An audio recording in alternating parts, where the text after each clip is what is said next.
राजीव एक उत्साही और जिज्ञासु युवा था, जिसे रहस्यों और डरावनी कहानियों में विशेष रुचि थी। एक दिन उसने एक पुरानी किताब खरीदी जिसमें एक गांव के पास स्थित एक भूतिया मंदिर के बारे में लिखा था। किताब में लिखा था कि जो कोई भी उस मंदिर में रात को जाता है वह कभी वापस नहीं लौटता। राजीव ने ठान लिया कि वह उस मंदिर के रहस्य को सुलझा कर रहेगा।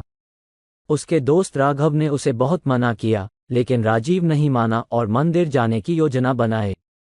एक अंधेरी रात में राजीव अपने साहस को जुटाकर उस मंदिर की ओर चल पड़ा। मंदिर के पास पहुंचते ही राजीव ने देखा कि वहां का माहौल बहुत ही भयानक था। हवाएं तेजी से चल रही थी और पेड़ों की शाखाएं आपस में टकरा रही थी, जिससे एक डरावनी आवाज पैदा हो रही थी। मंदिर के दरवाजे पर एक पुराना ताला लगा हुआ था, लेकिन राजीव ने अपने साथ लाई चाबी से उसे खोल दिया। मंदिर के अंदर का दृश्य और भी डरावना था। दीवारों पर अजीबोगरीब चित्र बने हुए थे और फर्श पर धूल और मकड़ी के जाले फैले हुए थे। अचानक राजीव ने एक धीमी सी आवाज सुनी, कौन है यहाँ? राजीव का दिल तेजी से धड़कने लगा, लेकिन उसने हिम्मत नहीं हारी और आवाज की दिशा में चल पड़ा। वहां उसने देखा कि एक पुराना पुजारी एक कोने में बैठा हुआ था। पुजारी ने राजीव को देखते ही कहा, तुम यहाँ क्यों आए हो? ये जगह तुम्हारे लिए सुरक्षित नहीं है। राजीव ने पुजारी को अपनी जिज्ञासा के बारे में बताया। पुजारी ने उसे बताया कि इस मंदिर में एक पुराना श्राप है। पुजारी ने कहा, इस मंदिर में कई साल पहले एक राजा ने एक निर्दोष लड़की की हत्या कर दी थी। उसकी आत्मा यहाँ भटकती रहती है और जो भी इस मंदिर में आता है वह उसकी चपेट में आ जाता है। राजीव ने पूछा, क्या इस श्राप को खत्म करने का कोई तरीका है? पुजारी ने उसे बताया कि मंदिर के गर्भगृह में एक पुरानी माला है, जिसे लड़की की आत्मा को शांति मिलेगी अगर वह उसे पहन लेती है।